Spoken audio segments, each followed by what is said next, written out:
Tu idea es una tontería. Llévatela a otro lado. Esas 6 palabras cayeron en la sala de juntas como una granada a punto de estallar.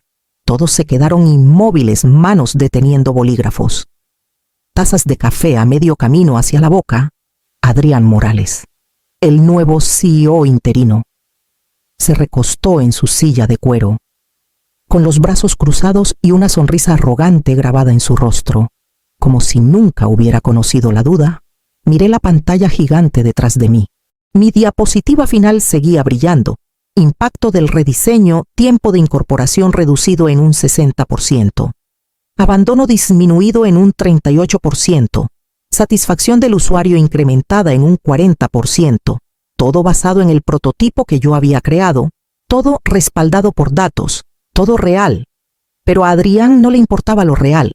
Le importaba lo ruidoso, lo llamativo. La energía de la próxima gran cosa. Algo que sonara bien en un post de LinkedIn. Cerré mi laptop lentamente. Está bien, dije, con voz calmada. Lo haré. Él sonrió, probablemente pensando que me había aplastado, pero dentro de mí, algo afilado y eléctrico se asentaba. No era vergüenza, no era derrota, solo claridad. Soy Camila Torres. Tengo 36 años. He estado en Tecnoluz por 7 años. Tiempo suficiente para ver 3 suites de productos pasar de una pizarra a contratos gubernamentales. Me he quedado hasta tarde, arreglando actualizaciones fallidas. He trabajado noches enteras en lanzamientos y he corregido más errores los fines de semana de los que quisiera contar. He capacitado equipos, salvado lanzamientos y ayudado a firmar un contrato estatal de 150 millones de pesos gracias al sistema que diseñé desde cero. Y Adrián Morales. Llevaba 2 meses aquí, un visionario de una startup fallida en Cancún, con demasiadas palabras de moda y ningún producto funcional que las respaldara. El rediseño que presenté hoy, el que él llamó estúpido, no era una idea cualquiera. Pasé los últimos 4 meses desarrollándolo. Entrevisté a clientes frustrados. Mapeé flujos de trabajo. Construí cada pantalla desde cero. Probé con usuarios reales que estaban hartos de interfaces torpes y tickets de soporte que tomaban 3 días en resolverse. Los números eran buenos. Maldita sea. Eran excelentes. Era el tipo de rediseño que no solo facilitaba la vida de los usuarios, sino que hacía nuestra plataforma más atractiva, más valiosa, más sólida. Y Adrián lo sepultó. En su primera semana, no pidió datos, no pidió razones, ni siquiera terminó de ver la presentación. Solo lo descartó porque no venía de su círculo. Sus importaciones de Cancún con sus zapatos brillantes y confianza superficial. Pero hay algo en ser ignorado como si fueras invisible o te destruye. O fortalece algo en ti. Recogí mis papeles. Ignorando el silencio incómodo que llenaba la sala como neblina, nadie me miró a los ojos. No era de extrañar. El miedo se propaga rápido en lugares donde el liderazgo es inseguro. Salí de esa sala sin gritar, sin hacer una escena, solo con una decisión tranquila formándose en mi pecho.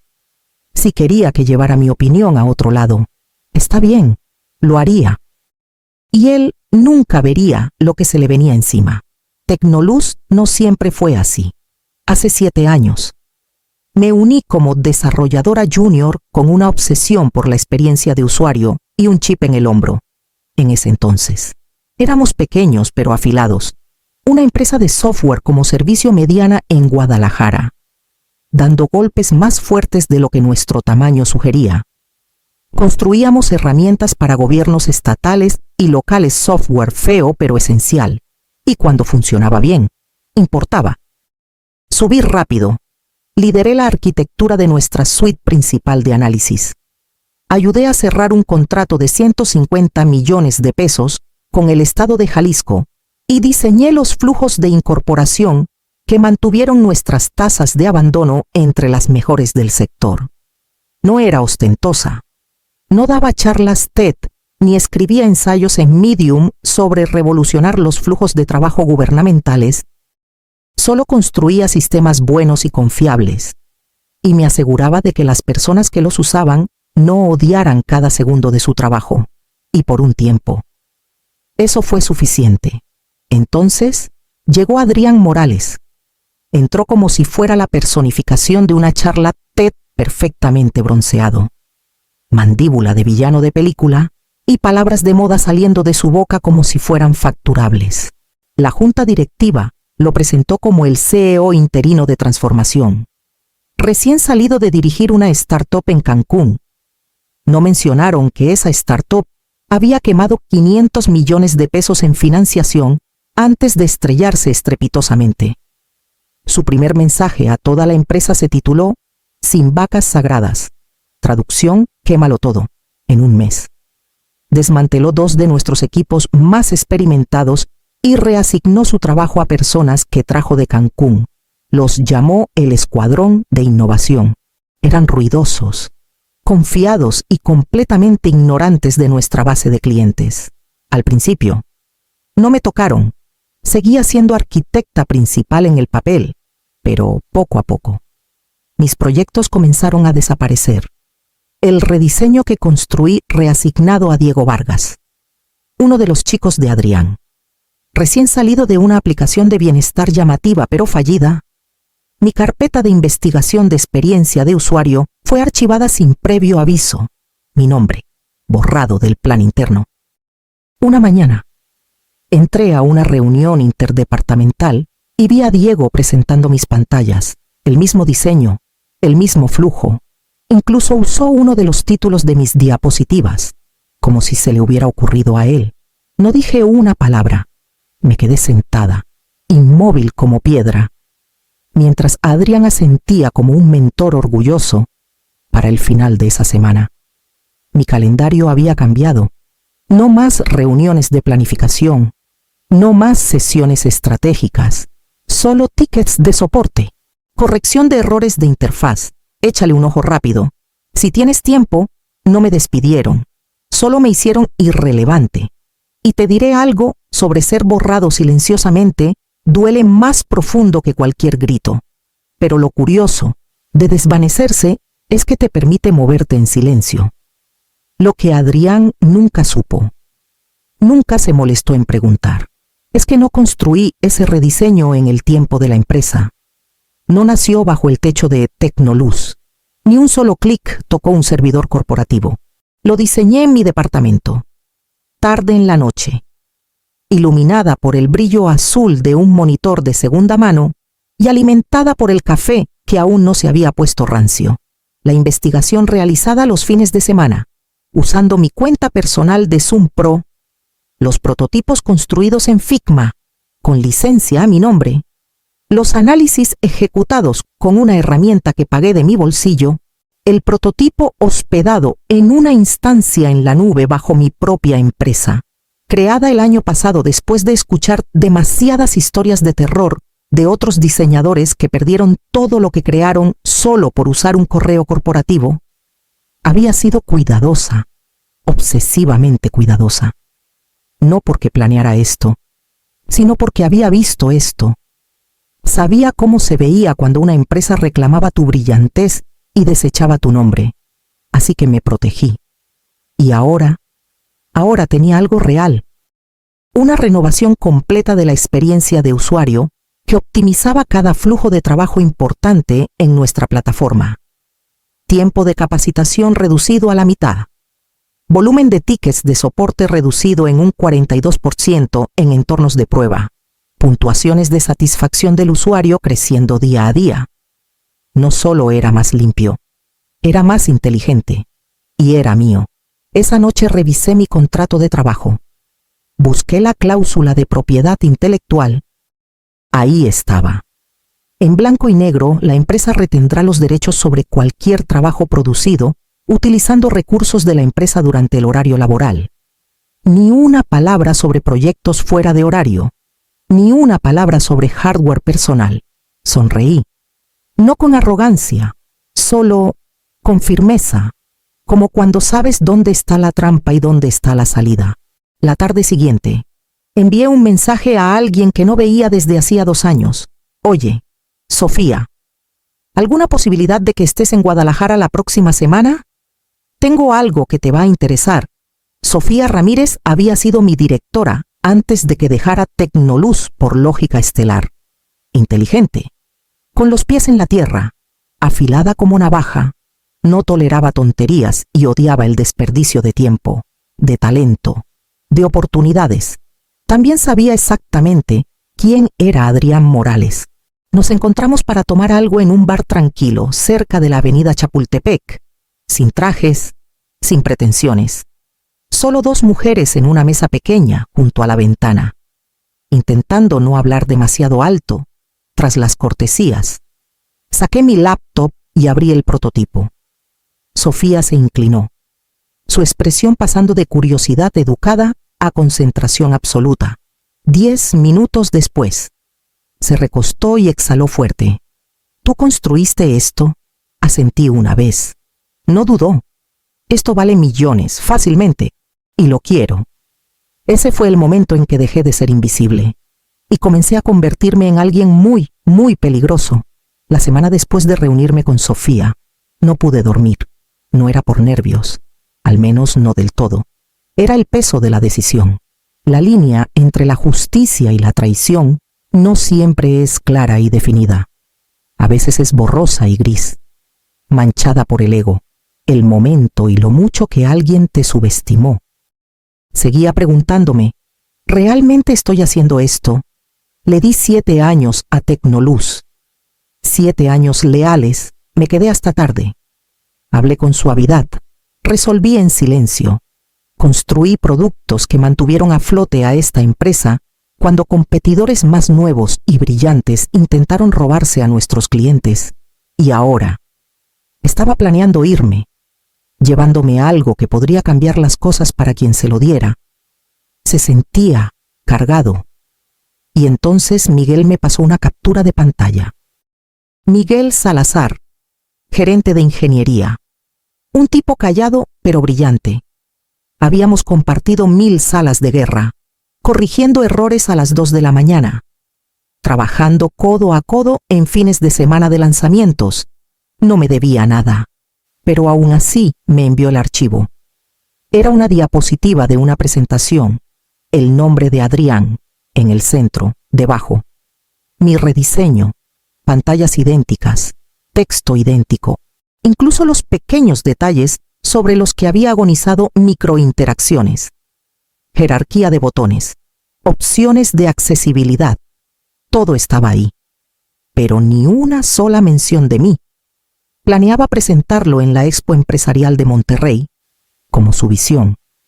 Eso fue todo. No solo estaba enterrando mi trabajo, me estaba robando, esa tarde. Una representante de recursos humanos que apenas conocía, Clara, del lado legal, me acorraló en el pasillo. Solo un chequeo rápido, dijo. Con demasiada naturalidad.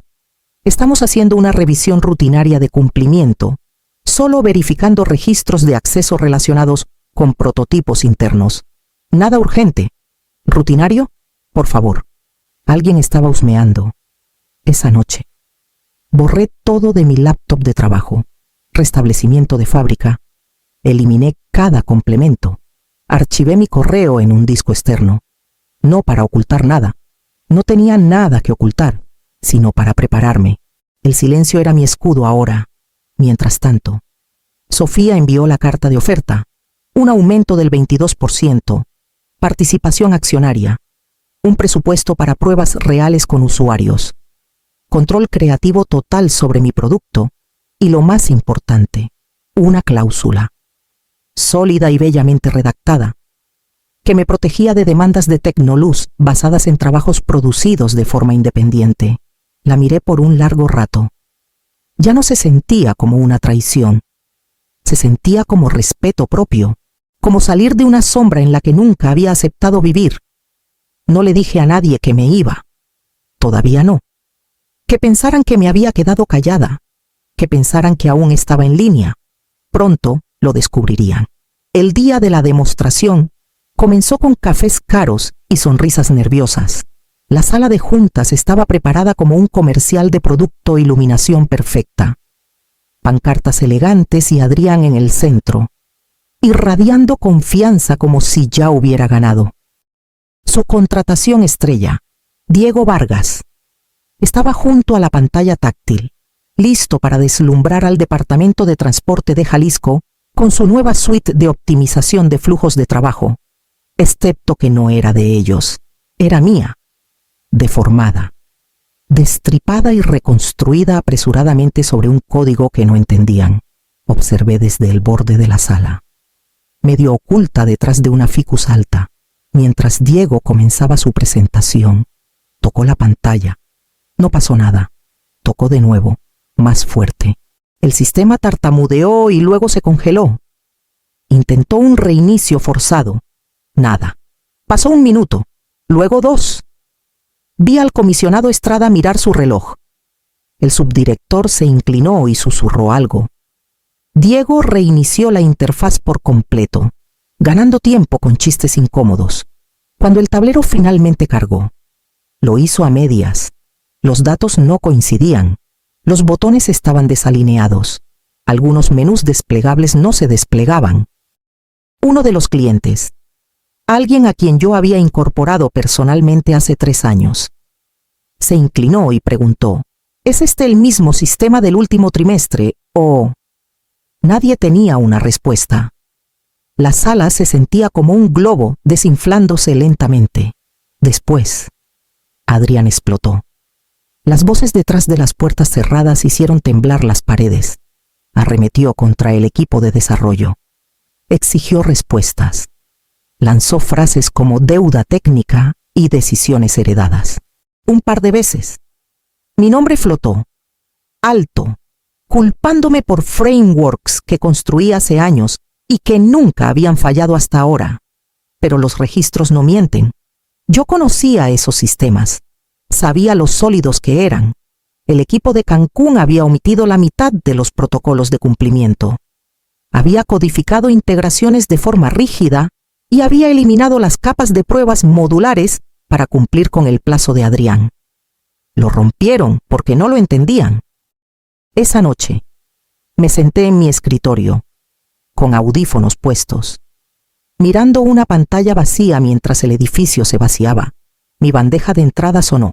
Asunto, charla rápida, de Javier Mendoza, CTO, Departamento de Transporte, de Jalisco Javier, el mismo tipo que nos respaldó hace 3 años, que me llamó personalmente para solucionar un problema de datos en vivo durante una tormenta en Morelia.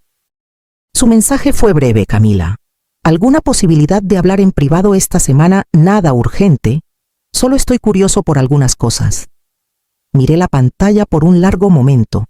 Curioso, sí. Yo también lo estaba. La sala de juntas de Lógica Estelar no tenía el brillo de los salones de cristal de Tecnoluz, sin iluminación ambiental, sin estación de expreso, solo una pizarra llena de métricas reales, una jarra de café quemado y gente que hacía preguntas que realmente importaban. Sofía estaba al frente de la mesa, con las mangas arremangadas y las gafas bajas. A su lado estaba Esteban Cruz, el COO directo, agudo y refrescantemente alérgico al teatro corporativo. No querían discursos, querían pruebas, así que se las di. Probamos mi prototipo en sus sistemas de prueba. Datos reales, tareas reales, su equipo de ingeniería supervisó las sesiones. Rastreamos tiempos de finalización, tasas de error, puntos de fricción del usuario. En 2 horas, su analista principal de experiencia de usuario, Valeria Ponce, brillante, intimidante y sin rodeos, cerró su laptop y dijo, «Este es el flujo de incorporación más limpio que he visto en todo el trimestre. Para el final de la semana, aprobamos un piloto controlado con uno de sus clientes gubernamentales existentes. Lo mejor. Era el mismo cliente que Tecnoluz había arruinado semanas antes el Departamento de Transporte de Jalisco, aparentemente. Cuando dejas a los clientes confundidos, buscan claridad. Y yo había construido claridad en cada pantalla, cada botón, cada microinteracción. El impulso se sentía eléctrico, hasta que llegó el sobre. Correo certificado, papel grueso, pesado. Asunto cese y desista inmediato de Departamento Legal de Tecnoluz. Me acusaban de robo de propiedad intelectual, afirmando que el rediseño fue construido durante mi tiempo como empleada y, por lo tanto, les pertenecía por un momento. Mi estómago se hundió, no por miedo, sino por pura repulsión. Lo esperaba. Aún así, verlo en tinta hacía que la traición se sintiera quirúrgica. Pero estaba lista. Le entregué todo a mi abogada, Laura, una especialista en propiedad intelectual, que había representado a 3 exdiseñadores de Google en casos similares. Ella compiló una respuesta completa. Marcas de tiempo del historial de versiones, facturas de herramientas de terceros pagadas con mi tarjeta personal. Capturas de pantalla de cada reunión fuera de horario. Registros en la nube vinculados a mi empresa. Una declaración jurada confirmando que ningún dispositivo o recurso de Tecnoluz había tocado un solo archivo 3 días después. Un medio tecnológico recogió la historia. Titular Guerra de experiencia de usuario estalla. Entre Tecnoluz y su ex arquitecta lo mantuvieron mesurado, más o menos.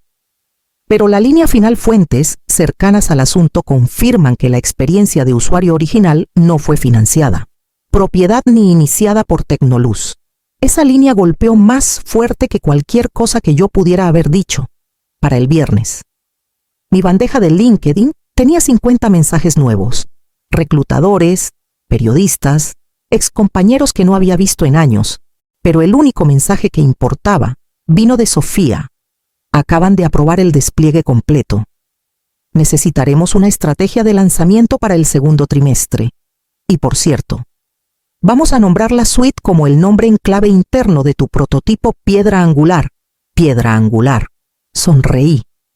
Lo que intentaron enterrar estaba a punto de sostener el imperio de alguien más.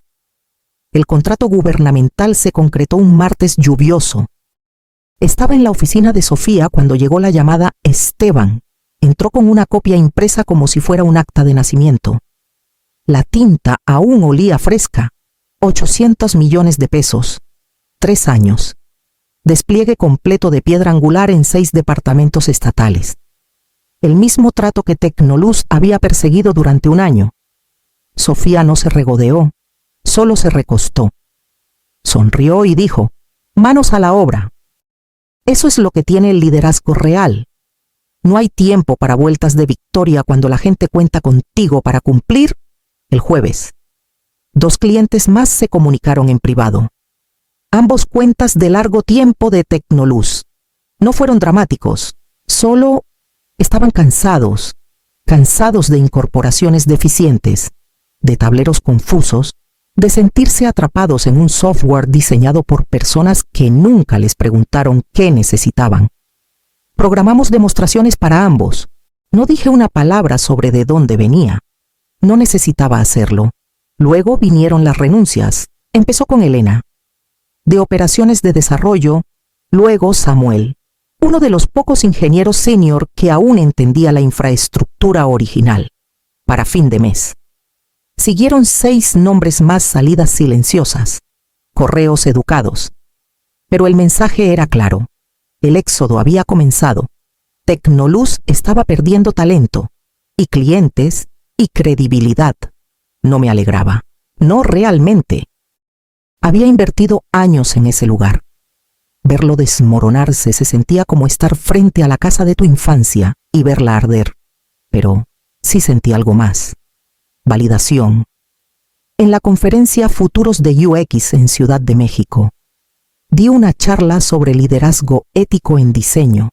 El auditorio estaba lleno gerentes de producto, diseñadores, vicepresidentes y estudiantes nuevos con cuadernos y ojos abiertos. A mitad de la sesión, lo vi. Fila trasera, lado derecho, Adrián, sin gafete de prensa, sin nombre de empresa, solo un rostro pálido y una mandíbula tensa. No se quedó mucho tiempo, justo después de que compartí el estudio de caso final. Cómo Piedra Angular había reducido el tiempo de incorporación estatal en un 58% y ahorrado más de 20 millones de pesos en costos de capacitación. Salió por la puerta lateral. No dijo una palabra. No necesitaba hacerlo. Cerré la sesión con algo que no había planeado decir, pero que de repente sentí necesario. A veces, el error más caro que puede cometer un líder es silenciar la única voz que podría haberlo salvado. La sala quedó en silencio por un instante. Luego aplausos. Y en algún lugar, espero, Adrián siguió caminando, silencioso ahora, finalmente aprendiendo cómo suena realmente el silencio. 6 meses después, entré a la oficina de Lógica Estelar y sentí algo que no había sentido en años: ligereza. No era solo la pintura nueva o el espacio más grande o el hecho de que mi nombre ahora aparecía en la cima del organigrama. Era el zumbido, el ritmo de personas que disfrutaban lo que construían, que hacían preguntas reales, que reían con los errores de UX como si fueran rompecabezas. No fracasos. Ahora lideraba un equipo de estrategia de UX de 14 personas, interdisciplinario, profundamente curioso y, honestamente, mejor de lo que jamás imaginé liderar. Cada persona aquí tenía una voz, y la usaba, no para impresionar, para mejorar. Llamamos a nuestra suite principal Piedra Angular, y se convirtió en más que un producto. Era una plataforma, una filosofía, un sistema de diseño completo construido sobre la dignidad del usuario. No atajos corporativos. Ya se habían lanzado 3 herramientas derivadas, una para incorporar contratistas, otra para interfaces centradas en accesibilidad, una tercera que integraba retroalimentación en tiempo real de los usuarios finales directamente en el flujo de desarrollo. Y el mes pasado, una revista de negocios llamó: estaban preparando un artículo sobre rediseño ético en industrias altamente reguladas. Piedra Angular era el caso principal. Mi nombre estaba en la autoría. Y Adrián desaparecido, sin LinkedIn, sin publicaciones, sin migajas, solo esfumado. Se rumoraba que intentó lanzar algo nuevo en la costa oeste, pero los inversionistas estaban nerviosos. Resulta que la reputación no se reinicia con un nuevo dominio. Luego llegó el correo. Asunto hace tiempo. Debido de Patricia Montero. Patricia había sido mi mentora en los primeros días de Tecnoluz. El tipo de COO que sabía el nombre de los hijos de todos y aún así aplastaba los objetivos trimestrales. Era estable, generosa y siempre luchó por procesos buenos sobre apariencias rápidas. Adrián la había empujado a salir durante su transformación, silenciosamente, por supuesto. Ella no había hecho una escena, pero ahora estaba de vuelta, traída por la Junta para limpiar el desastre, y se estaba comunicando. Camila, te debo una disculpa. Vi quién era Adrián, pero no lo detuve. Debería haberte protegido. Si alguna vez hay una versión de ti regresando, aunque sea a medio tiempo, aunque sea para consultoría, lo recibiría con gusto. Leí el mensaje 2 veces. Luego respondí: Patricia, agradezco tu honestidad, pero finalmente estoy en un lugar donde voces como la mía no se consideran estúpidas. No voy a volver al silencio. Ella respondió una vez más: lo entiendo, pero si alguno de tus compañeros quiere regresar, haremos espacio. Esta vez, lo haremos mejor. Algunos puentes se queman, otros solo cambian de forma. Unas semanas después, tras una charla que di en una cumbre de liderazgo en diseño en Querétaro, una joven se acercó a mí, probablemente de unos 25 años. Nerviosa, ojos brillantes. ¿Puedo preguntarte algo?, dijo. ¿Qué pasa si eres la única en la sala que cree en lo que hiciste? ¿Qué pasa si te dicen que tu trabajo no vale nada? Sonreí, porque yo había sido esa voz en la sala. Entonces encuentra a alguien que sepa cuánto vale, le dije. Así es como empecé a ganar. Ella parpadeó. Luego sonrió, y vi ese momento, el momento en que una diseñadora se convierte en algo más. No ruidosa, no llamativa, solo innegable.